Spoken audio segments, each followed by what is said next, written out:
तो अभी के टाइम पे हमारे सीएम पंक के अपोनेंट को लेके भाई रेसलमेनिया में उसके लिए भाई चीज़ें सामने निकल के आ रही है। और यही नहीं भाई हमारे एलिमिनेशन चैम्बर का भाई पोस्टर रिवील हो चुका है। और सिर्फ पोस्टर नहीं भाई, उसमें कौन कौन सुपरस्टार जो भाई पक्के रहने वाले हैं भाई वो सामने निकल के आ चुके हैं। तो भाई हम लोग इन सभी चीज़ों के बारे में बात करने वाले हैं। तो फटाक से इस वीडियो को शुरू करते हैं, जहाँ पे कहते अगर हम सबसे पहले बात कर लेते हैं हमारे कल के स्मैकडाउन से। भाई स्टार्टिंग करते हैं। तो अभी के टाइम पे भाई हमारे कल के स्मैकडाउन के लिए अभी के टाइम भाई 3 चीज़ें जो कि भाई एकदम ऑफिशियली पड़ी हैं, 3 एक्चुअली 4 हैं। जहाँ पे जो सबसे पहली चीज़ है वो है हमारे में जी उसो बनाम द मिज का मैच।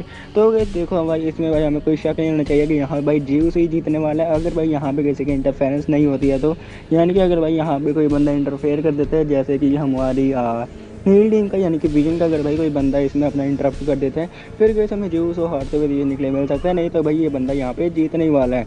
और इसके अलावा जो नेक्स्ट मैच निकल के आ रहा है वो है हमारी जेड कारगिल नाम बी फैब का। तो ये जो मैच है भाई ये सिंपली भाई वुमेंस चैंपियनशिप के लिए होने वाला है। तो यहाँ पे भाई मेरे हिसाब से हमारी जो जेड कारगिल भाई अपनी चैंपियनशिप को रिटेन करने वाली है, या फिर भाई ऐसा हो सकता है कि भाई जब ये अपनी चैंपियनशिप को रिटेन कर लें तो गैस डिफेंडिंग स्टार्ट या फिर भाई कोई ना कोई अटैक कर दे हमारी जेड कारगिल के ऊपर, जिसके बाद गैस हमें उसके साथ हमारी जेड कारगिल की दुश्मनी आगे देने के लिए सकती है। और इसके अलावा गैस अभी के टाइम पे हमारे एली नाइट का भाई अपोनेंट के बारे में अगर हम लोग बात करते हैं, क्योंकि भाई एली नाइट भाई फेस करने वाले हैं। तो गैस देखो अभी के टाइम में ना जो उनका अपोनेंट होने वाला है उस भाई एकदम भाई हाइडिंग स्पॉट है भाई वो तो मेरे हिसाब से गैस वो हमें जो हेनरी भाई होते हुए देने के लिए मिल सकते हैं। और जो हेनरी नहीं तो भाई सैंटोस एस्कोबार भाई हमें बनते हुए देने के लिए मिल सकते हैं। और गैस अगर हम लोग जो हेनरी के बारे में बात कर ही रहे हैं तो भाई इसके लिए ना अभी के टाइम भाई 2-3 भाई अपडेट्स है जो हेनरी के लिए। जहाँ पर जो सबसे पहली अपडेट तो यही थी कि भाई एली नाइट के साथ दे, यानी कि भाई इनके साथ भाई मैच रेसल करे। और अगर भाई इसके साथ जो कि हमारे एली नाइट का मैच होता है तो भाई एली नाइट यहाँ पे जीतने वाला है। लेकिन गैस अगर हमारा जो एंट्री जो कि है ये भाई एक के लिए 2 और प्लान्स है, ठीक है ना। क्योंकि सबसे पहला प्लान तो नहीं है, लेकिन हाँ भाई इसमें जो कि अभी के टाइम में आपको बात बताना चाहूँगा कि जो हेनरी ने भाई WWE के साथ अपने एक ऑफिशियली भाई कॉन्ट्रैक्ट साइन कर लिया है, ठीक है ना। कॉन्ट्रैक्ट भाई इसने WWE के साथ साइन कर लिया है। और इसके अलावा की जो थर्ड चीज़ है इसके लिए वो भाई ये है कि अभी के टाइम में हमारे इल्जा ड्रैगन ने भी भाई मेरे हिसाब से कल स्मैकडाउन में एक बार फिर से अपना जो कि ओपन चैलेंज देगा। तो वहाँ पे भाई मेरे हिसाब से हमें जो हेनरी अपना रिटर्न करके फेस अप कर सकता है हमारे इल्जा ड्रैगन के साथ। और गैस मेरे हिसाब से इल्जा ड्रैगन बनाम जो हेनरी होता है for the United states championship, तो गैस हो सकता है कि ये समय हमारा जो हेनरी नया यूनाइटेड स्टेट्स चैंपियन बनते हुए देखने के लिए मिल जाए। तो भाई अगर भाई सिंपल सी बात है, अगर भाई इल्जा ड्रैगन को फेस करता है फिर भाई इसके जीतने के चांसेस हैं। लेकिन अगर भाई एली नाइट को फेस करता है फिर तो भाई मुझे नहीं लगता भाई ये बंदा वहाँ पे जीत सकता है। और इसके अलावा अगर स्मैकडाउन के लिए तो भाई यही कुछ चीज़ें जो कि होने वाली हैं। और अब हम लोग भाई कुछ अपडेट्स के बारे में बात कर लेते हैं। तो अगर सबसे पहले अगर हम लोग बात करते हैं तो अभी के टाइम भाई रे मिस्टीरियो ने इस बात को बोला है कि काश यहाँ पे एडी गुerrero होते और गैस वो डोमिनिक मिस्टीरियो की ग्रोथ को देख पाते कि जिस हिसाब से भाई डोमिनिक मिस्टीरियो अभी के टाइम पे चल रहा है WWE में, काश वो उसे देख पाते। तो देखो भाई यही बात है कि भाई अभी बंदे को भाई दुख है हमारे एडी सर के जाने का। और भाई डोमिनिक मिस्टीरियो ने भी इसके ऊपर पोस्ट किया था ब्लैक हार्ट विद द गोट, यानी कि भाई गोट बोला डोमिनिक मिस्टीरियो ने हमारे एडी गुerrero को। तो वो तो भाई हैं भी है। और इसके अलावा गैस अगर हम लोग नेक्स्ट बात कर लेते हैं तो गैस अभी के टाइम पे हमारे एलिमिनेशन चैम्बर का भाई जो पोस्टर निकल के आया है तो उसके भाई आप यहाँ पे देख सकते हो, जो कि भाई कमाल का पोस्टर है, ठीक है ना। जहाँ पे अभी के टाइम भाई काफ़ी सारे सुपरस्टार जो कि एडवर्टाइज हुए पड़े हैं, जो कि भाई हमें वहाँ पे देखने के लिए मिलने वाले हैं। जहाँ पे जो सबसे पहले सुपरस्टार है वो है CM Punk, Cody Rhodes, Jade Cargill, Rhea Ripley, Stephanie Vaquer, Becky Lynch, Bron Breakker, Jey Uso, Tiffany Stratton and Iyo Sky. तो गैस ये जो बंदा है ये तो भाई रहने वाला है हमारे सर्वाइवर सीरीज जो कि होने वाला है चिकागो में। तो भाई वहाँ पे मज़ा तो आने वाला है। यानी कि भाई रूमर इसका भाई कोई पक्का नहीं है वहाँ पे भी कि भाई हमारे इधर ट्राइबल चीफ देने के लिए मिलता है फिर नहीं। और वैसे भी अभी के टाइम में तो भाई ट्राइबल चीफ रेसलमेनिया को भाई अगर भाई वो मिस कर सकता है तो क्या ही बोल सकते हैं हम लोग, क्योंकि भाई हमारे रूमर के लिए भाई अभी के टाइम में अपडेट्स निकल गए थे कि वो रेसलमेनिया में रेसल नहीं करेंगे, लेकिन नहीं अभी तो भाई एकदम कन्फर्म हो चुका है। तो हाँ, और एलिमिनेशन चैम्बर में तो भाई रूमर ने इस ईयर भाई रेसल नहीं किया था, तो नेक्स्ट ईयर तो भाई वो क्या ही करेंगे। और इसके अलावा कैसे अगर हम नेक्स्ट बात कर लेते हैं एलिमिनेशन चैम्बर को लेके, तो यहाँ पे भाई फ्रेंड रेसलिंग ने इस बात को बोला कि क्या हो अगर कोडी रोड्स अपनी अनडिस्प्यूटेड चैंपियनशिप को डिफेंड करे कुछ इस हिसाब से चिकागो में, जहाँ पे भाई ये बंदा फेस करे जेगा Fatu, Sami Zayn, Randy Orton, Drew McIntyre और डेमियन प्रीस्ट को। तो देखो सबसे पहली बात WWE वाले भाई कोडी रोड्स को लेके इतना बड़ा रिस्क लेने का ही नहीं है भाई उनको, ठीक है ना। कि वहाँ पे भाई देखो सिंपल सी बात है, इनको भाई कोडी रोड्स को ना एज अ सेफ प्लेयर भाई रख के चल रहे हैं कि इसके लिए भाई कोई भी ऐसा ना हो कि भाई ये बंदा यहाँ पे हार जाए। और अगर भाई एलिमिनेशन चैम्बर में अगर भाई ये मैच होता है तो ऑब्वियस सी बात है भाई उनको कोडी रोड्स को वहाँ पे हराना ही पड़ेगा।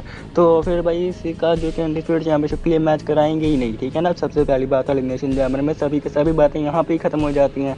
और अगर भाई ये लोग लोग गलती से मान लो भाई ये लोग करा देते हैं, तो वहाँ पे भाई कोडी रोड्स ही जीतेगा, ठीक है। कोई भाई चांस नहीं है भाई ये बंदा जो कि रेसलमेनिया से पहले अपनी चैंपियनशिप को हारेगा और एलिमिनेशन चैम्बर में हारेगा। ये तो भाई आप लिख के ले लो भाई, मेरे से ये नहीं होने वाला, क्योंकि अगर भाई डब्ल्यूडब्ल्यू वाले इसे हराएंगे भी तो वो सिर्फ और सिर्फ रेसलमेनिया में ही। और इसके अलावा कि सभी के टाइम पे एक अपडेट निकल के यार ये वहाँ भाई इस बंदे ने पूछा कि इन दोनों में से किसकी बढ़िया, मतलब कौन बढ़िया है, ठीक है ना। तो देखो भाई हमने ऐसी चीज़ों के ऊपर हमें ध्यान नहीं देना चाहिए, वैसे बात मेरे हिसाब से स्टार्टिंग बहुत बड़ी बढ़िया। आगे बात करते हैं तो अभी के टाइम भाई पॉल एमन ने इस बात को बोला है कि इनको जो कि हॉल ऑफ फेम में अभी के टाइम पे 4 बार इंडक्ट किया जा चुका है, लेकिन भाई जो उनका लास्ट जो भाई इनका इंडक्ट हुआ था उसको भाई इन्होंने अपना फाइनल जो कि रो मान लिया था, वो हुआ था 2024 में ट्रिपल एच के एरा में, जो भाई इन्होंने वो रोमन रेंज में किया। तो भाई इन्होंने बोला है कि वो भाई इनका गोल्डन जो कि भाई इनको इंडक्ट लगा अभी तक का, तो भाई उनको ही अपना लास्ट जो कि इंडक्ट मानते हैं हॉल ऑफ फेम का।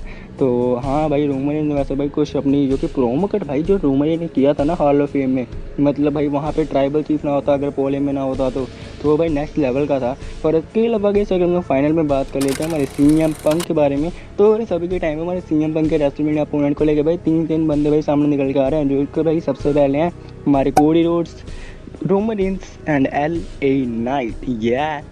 तो भाई अगर हम लोग बात करते हैं यहाँ पे भाई कौन फेस कर सकता है, कोडी रोड्स तो बिल्कुल नहीं होने वाले, क्योंकि कोडी रोड्स वहाँ पे भाई अपनी अनडिस्प्यूटेड चैंपियनशिप का भाई जो कि डिफेंड करेगा, या फिर हो सकता है भाई उसके लिए अगर ये भाई गलती से अगर ये पहले हार जाता है उससे तो उसके लिए भाई बंदा चैलेंज करेगा, ठीक है ना। यानी कि भाई ये बंदा रेसलमेनिया में या तो भाई चैंपियनशिप के लिए चैलेंज करेगा या फिर इस चैंपियनशिप को डिफेंड करेगा, ये बात लिख के ले लो। और इसके अलावा कैसे अगर मैं बात करते हैं हमारे LA नाइट के बारे में, तो LA नाइट को भाई मेरे हिसाब से भाई ये बंदा बहुत ज़्यादा बढ़िया, मैं सच्ची बोलूँ ना तो हाँ भाई ये रेसलमेनिया के लेवल का बंदा है, लेकिन मेरे हिसाब से अगर ये लोग रोमन रेंज बनाम सीएम पंक कराते हैं हमारे रेसलमेनिया 42 में, तो भाई वो नेक्स्ट लेवल का हो जाएगा। तो मेरे हिसाब से क्योंकि ऐसे ही हुआ अभी के टाइम पे रोमन रेंज और सीएम पंक का जो कि 1-on-1 मैच तो भाई नहीं हुआ जहाँ तक मुझे याद है, तो मतलब जब से भाई सीएम पंक ने अपना रिटर्न किया तब तक तो भाई नहीं हुआ है ना, अब तब तक तो भाई एक बार भी नहीं हुआ है।